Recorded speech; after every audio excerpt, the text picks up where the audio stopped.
Chapter 36. It seemed clear that Jiang Mei and Su Zihan were the ones responsible for harming her. Get lost, Su Anan demanded in a stern voice. Cousin Anan, Jiang Shengsu sneered, if you call for help, I'll just say it was you, Su Anan, who shamelessly tried to seduce me. As expected from someone in the Jiang family, his behavior was utterly revolting. Watching Jiang Shengsu approach her with a lecherous grin, Su Anan quickly assessed her options. Running into the main hall now would risk exposing her drugged state to the crowd, which might lead to even greater humiliation. If Su Zihan then helpfully escorted her to a room, she would be defenseless against Jiang Shengshu's advances. The only viable option was to escape outside. Jiang Shengshu, seeing Su Anan falter, felt victorious. He imagined how the night would unfold and smiled in anticipation. After tonight, Su Anan would surely yield to him. As he closed the distance between them, something shiny flew through the air and struck his face. Ah! Jiang Shengshu cried out in pain. While he clutched his face, Su Anan seized the opportunity to throw her remaining high heel at him. The second shoe hit his chest before clattering to the ground. Her strength was limited by the effects of the drug, but her aim was true. Jiang Shengshu doubled over, wincing. Woof! Whitey sprang into action, grabbing the fallen high heel with its teeth. The dog leapt at Jiang Shengshu, biting him where it hurt most.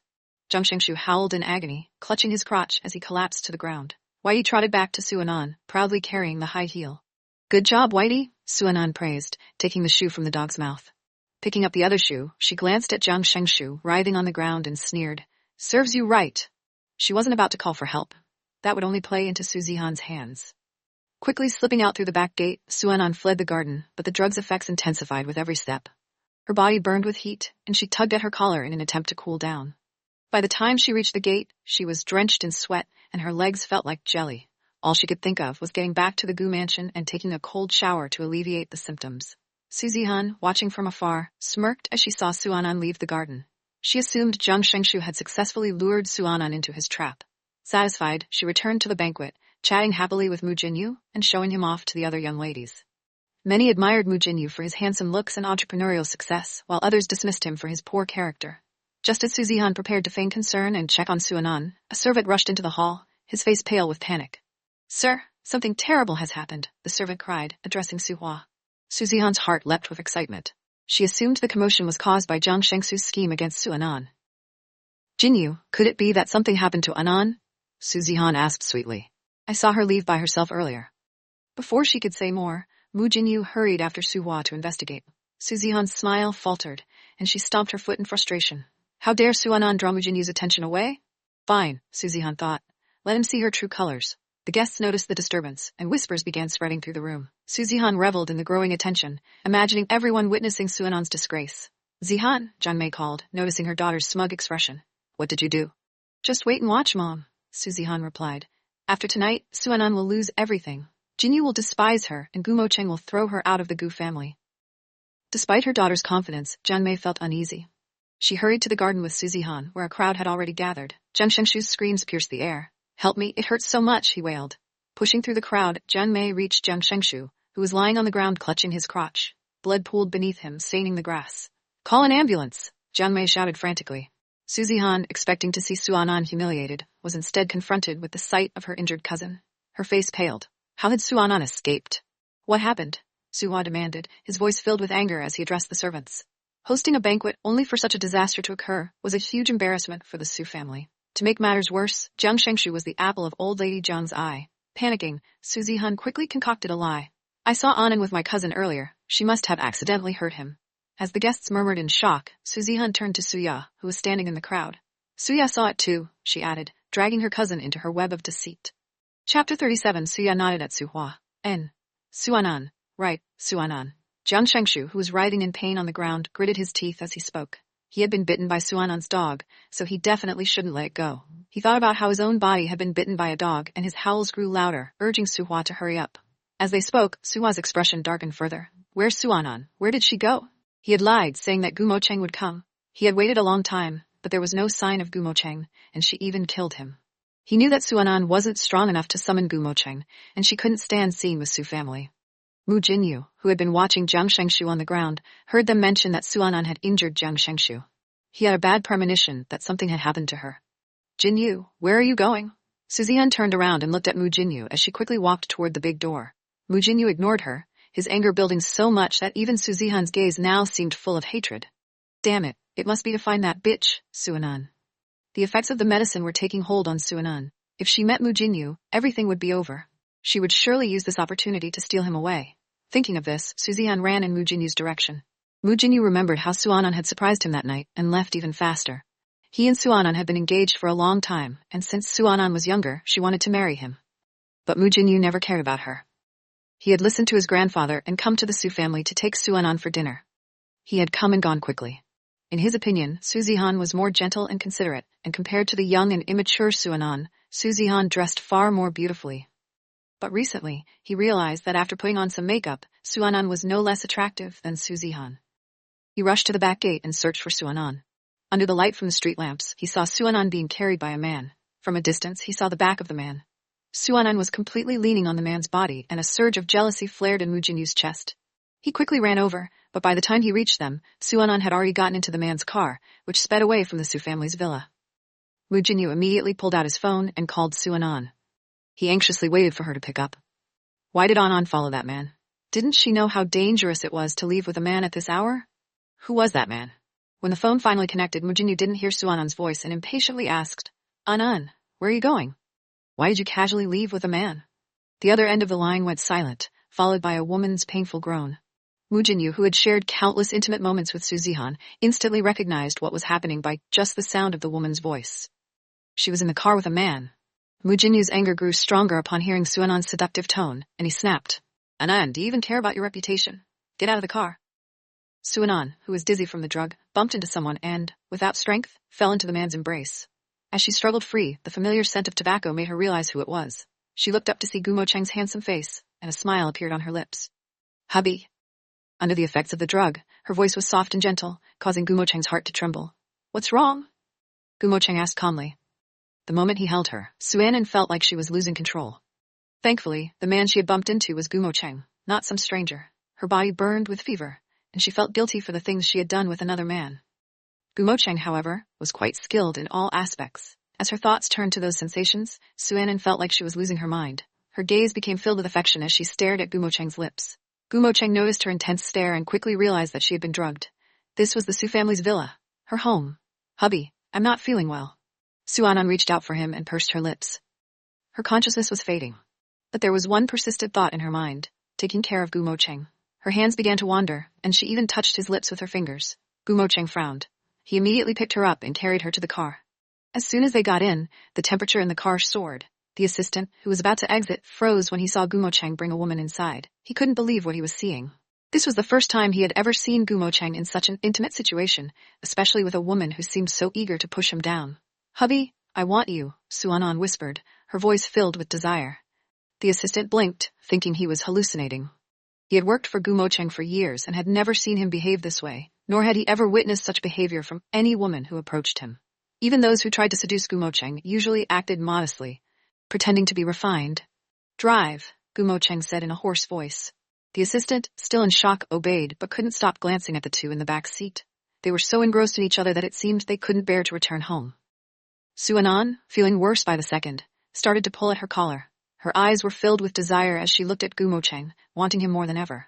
Her phone rang, and though she didn't want to answer it, the noise was unbearable. Anan, where are you going? Why did you leave with a man so casually? Get out of the car now.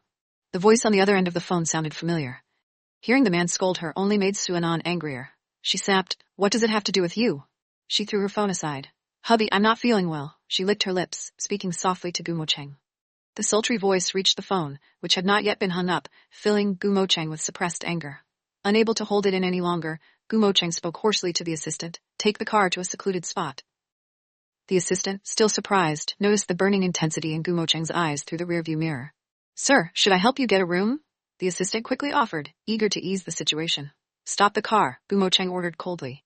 The assistant immediately stopped the car by the side of the road, quickly getting out and closing the door, trying not to meet Gumo Cheng's furious gaze. Chapter 38. Mr. Gu was planning to shake the car here.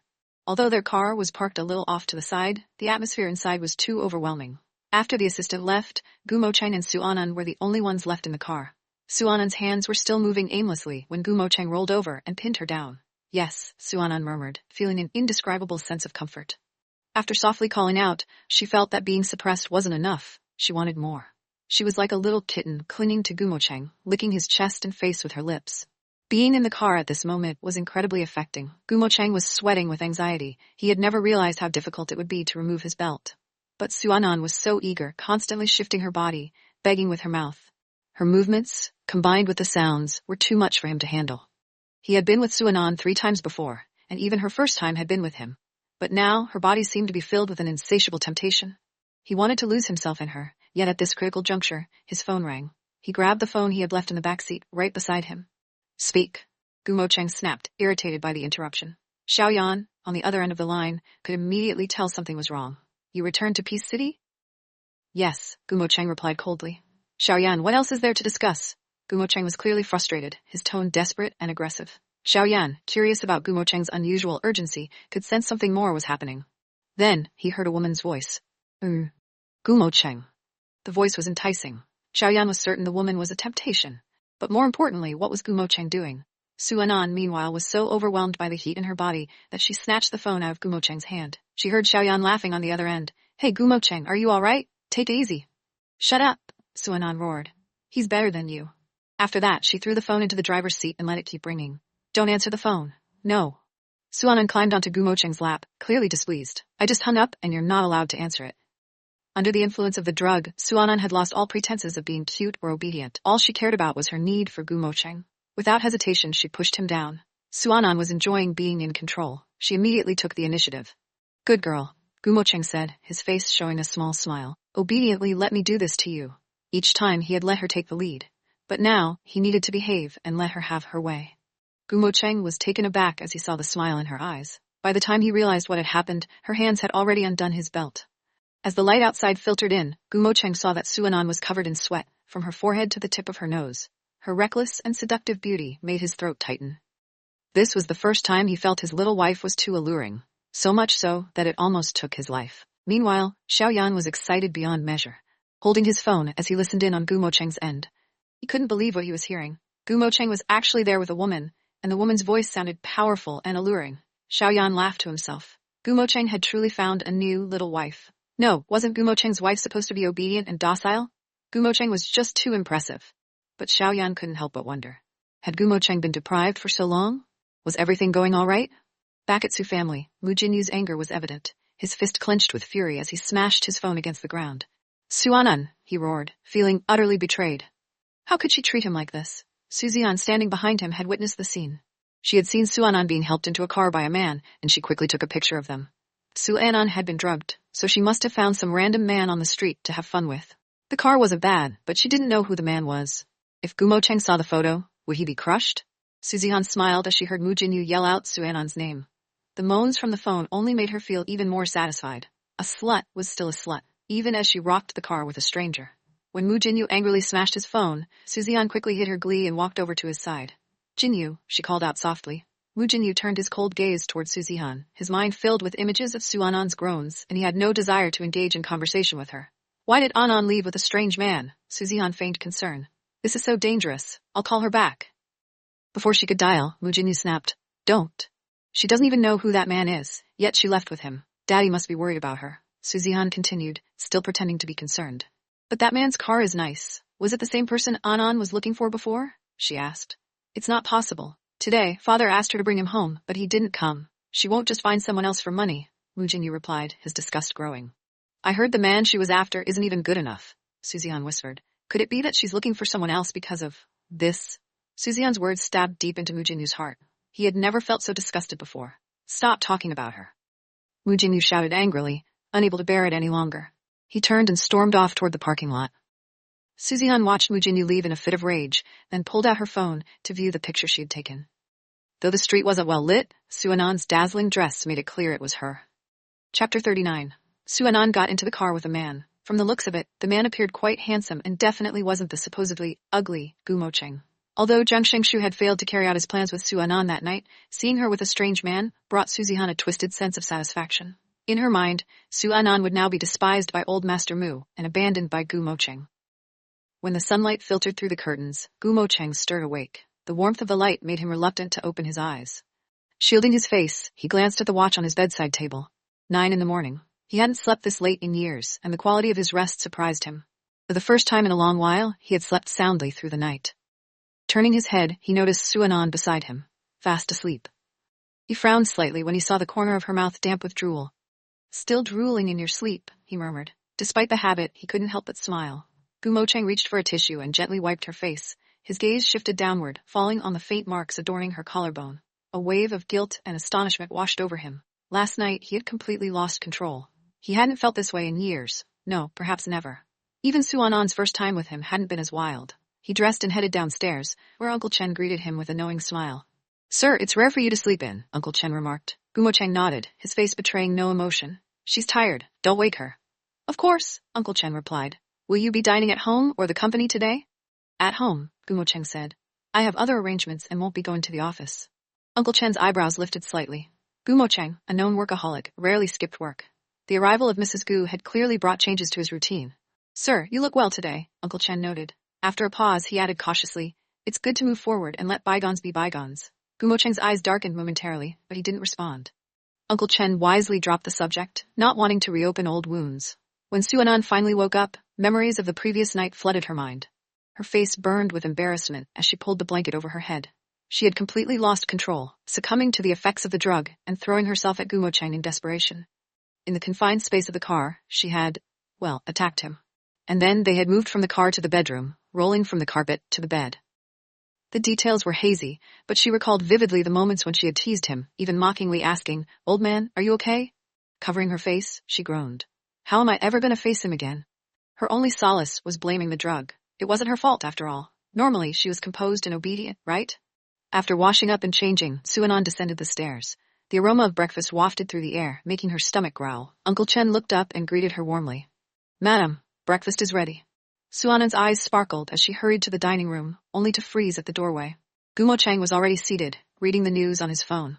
Memories of the previous night resurfaced, and her face turned crimson. What are you standing there for? Gumo Cheng asked, his voice calm. Taking a deep breath, Suanan shuffled to the table and sat down. She avoided his gaze, hoping he would leave soon. To her dismay, Gumo Cheng lingered, leisurely scrolling through his phone even after finishing his meal. The meat buns sat tantalizingly on the far side of the table, but Suanan was too embarrassed to reach for them. Instead, she sipped her porridge in silence. Uncle Chen entered and noticed her hesitance. Madam, why aren't you eating any buns today? He asked, puzzled. I'm going vegetarian today, Suanan replied awkwardly. Gumo Cheng glanced up, a faint smile tugging at his lips. It's good to eat light occasionally. The word light made Suanan's scalp tingle. She was a carnivore through and through, and her current restraint felt torturous. Just as she was lamenting her situation, Gumo Cheng stood up, walked over to the buns and placed them in front of her. It's fine to indulge once in a while, he said, his tone teasing. Suanan's eyes lit up, and she eagerly reached for the food. Gumo Cheng observed her with amusement. Despite her initial shyness, she had a way of being endearingly straightforward. For the first time, Gumo Cheng found himself appreciating his little wife's dual nature. Obedient, yet spirited. Composed, yet wild. She was full of surprises. Chapter 40. Uncle Chen, who was standing at the side, saw the corner of Gumo Cheng's mouth curve into a smile. He thought to himself that ever since Madame Ye had arrived, Mr. had been coming home more often, and his mood had improved. 10 years ago, the incident had caused a great emotional trauma to her husband. Everyone in the family thought that he would never marry again. Now, although Madame Ye was young, she seemed to be a perfect match for him. Uncle Chen, the dishes today are really delicious, Suanan said as she ate a hot steamed bun and sipped her porridge. Uncle Chen chuckled and asked, Does the madam know how to cook? Cooking? Suanan didn't know how. It wasn't that she hadn't tried, but her attempts were disastrous. When her sister went mad and was locked on the top floor, Suanan had been forced to do chores, as no one else was there to stop her. Suanan wasn't the type to obediently wash clothes. She simply poured in half a bag of detergent. As for cooking, she had ruined the kitchen and almost burned down the Su family house. It wasn't intentional, but she didn't know how to cook. However, when Uncle Chen asked her this in front of Gumo Cheng, she hesitated. If she said no, would he have any objections? There were many servants in the Gu family, and Gumo Cheng rarely ate at home anyway. Madam is truly virtuous, Uncle Chen praised. Gumo Cheng glanced at Suanan after hearing Uncle Chen's comment, but didn't say anything. Feeling guilty, Suanan continued eating her breakfast. Damn it, sister. She thought of the Su family, especially her elder sister, and suddenly stood up. Last night, she hadn't even greeted Su Hua before leaving. Jiang Shengshu had been bitten by Whitey again, and Su Zihan and Jiang Mei probably framed her in front of Su Hua. Suanan was deep in thought as she stood up and walked out. Under Uncle Chen's surprised gaze, she turned to Gumo Cheng, who was seated, and said, I have something urgent. I need to go outside. With that, Suanan hurried out of the dining room and headed toward the Gu family's main entrance. Sir? Seeing Suanan leave, Uncle Chen turned to ask Gumo Cheng. Gumo Cheng stared after Suanan, lost in thought. He didn't respond. Madam may be in a hurry, but she is usually very obedient, Uncle Chen said, observing Gumo Cheng's cold expression. Gumo Cheng set his coffee cup down, flicked his fingers on the table, and replied indifferently to Uncle Chen. Prepare the car. We're going out. Where was she going? Gumo Cheng could guess. His expression darkened again, thinking about how Suanan had been drugged at the Su family's house last night. There were matters to settle with the Su family. He couldn't let them think his people were easy to bully. After the banquet, Sua's expression had darkened. The guests had left one by one, and he and Jiang Mei had seen them off. What made Sua even angrier was that Jiang Shengshu had been injured in the Su family's house. Sua and Jiang Mei had sent him to the hospital and had been scolded by old lady Jiang. From Su Zihan and Jiang Shengshu's words, it was clear that Suanan was trying to hook him up. Jiang Shengshu had no interest in her. She had simply let her dog bite him. It must be because Suanan couldn't stand Gumo Cheng's looks and couldn't bear being a widow, so she shifted her attention to Jiang Shengshu. Her face had been completely ruined by Suanan. Inviting Gumo Cheng here was a foolish move. Suhua had no faith that Gumo Cheng would agree to come. She had lied to him. He called Suanan, but when her phone connected, she didn't pick up. Throughout the night, Suhua had been angered by Suanan to the point that he couldn't sleep. These two things made Suanan so angry, she wanted to lash out. If Suanan were in front of him now, he would definitely slap her. The car arrived at the Su family house, and Suanan rushed in anxiously, panting. It wasn't that she was worried Suwa would hit her, but because he hadn't appeared last night, and that would make him lose face. If Suwa couldn't find her, he would take his anger out on her elder sister. Jiang Shengshu had been bitten by Whitey, and she wasn't sure how Su Zihan and Jiang Mei had twisted things in front of Suwa. She also feared the Jiang family would come after her for what had happened. She was so scared that they couldn't deal with her. They were focused on her sister. Her elder sister, who was such a good person, had already been driven mad by Suhua. Any more injuries would be worse than tearing her flesh apart. As soon as Suanan entered, she could feel the suffocating atmosphere in the Su family house. She didn't care about being beaten or scolded, and quickly walked in.